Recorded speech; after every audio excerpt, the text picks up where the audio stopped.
exact moment I felt like an alien. It was a summer day, hot summer day, humid in Houston, Texas. I was sitting in bumper-to-bumper traffic between school and work, and just sweat was pouring down my face. The car felt like it was an oven. My hands on the steering wheel just felt sticky, and I was miserable, and I've been miserable for a long time. But this thought just entered my brain, finally, kind of a coherent idea, which is, I don't think I was made for this. Now, I don't mean that I wasn't made for going to school or going to work, or that I wasn't made to sit in traffic, but I just felt out of place. I felt like I was stuck in some kind of rut, in a kind of routine that lacked meaning, that lacked purpose, that there was something going on in the world and I was missing out on what that was. I felt like an alien.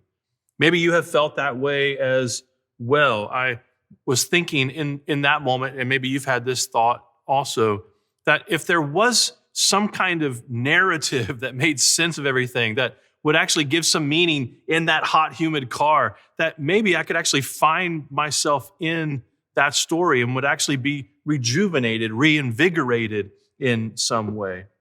I think this is largely true for everybody. Most of us can deal with less than a dream job. Most of us can deal with having to stay put in one place for a long time. If we could only get the sense that there is something important, something fulfilling and eternal about the ordinary stuff that we do in our everyday lives. Because isn't that what life normally is? Ordinary? Not many of us are international adventurers or ninja warriors or anything like that. Most of us are just regular kinds of people, and most of our days look pretty much the same. Every now and then, something extraordinary happens. Sometimes bad things happen. Sometimes good things happen. They excite us or disrupt us, or both. We usually ponder the big questions of life in those extraordinary moments, right? At weddings or funerals, or at the birth of a child, or the loss of a job, when we win the lottery or have to declare bankruptcy. But hardly anybody is contemplating the meaning of life over that bowl of shredded wheat in the morning. But that's what happened to me sitting in traffic that hot, humid Houston day. I felt like I was made for more, not something bigger, not something fancier, not something even better, not even different, but deeper, something meaningful. What if there was actually a key that unlocked all of these thoughts, that actually explained where those thoughts even come from? What if there was a story that made sense of everything, literally everything? What if I told you that back in the recesses of time, before time even began, God was proclaiming his vision for the world he hadn't yet made? And when he made the world, he made his vision clear.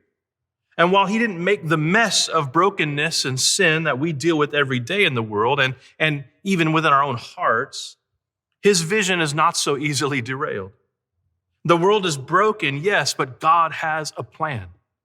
And God's plan has always included making sense of all of the incomprehensible events that disrupt our own. God does, in fact, have a plan for everything. For sickness and health, for art and medicine, for marriages and families, for individuals and whole nations, for life and for death, for earth and for all of creation. It's the story of grace, which is the story of Jesus Christ. And this story, most importantly, is true. And understanding this true story helps us make sense of everything else.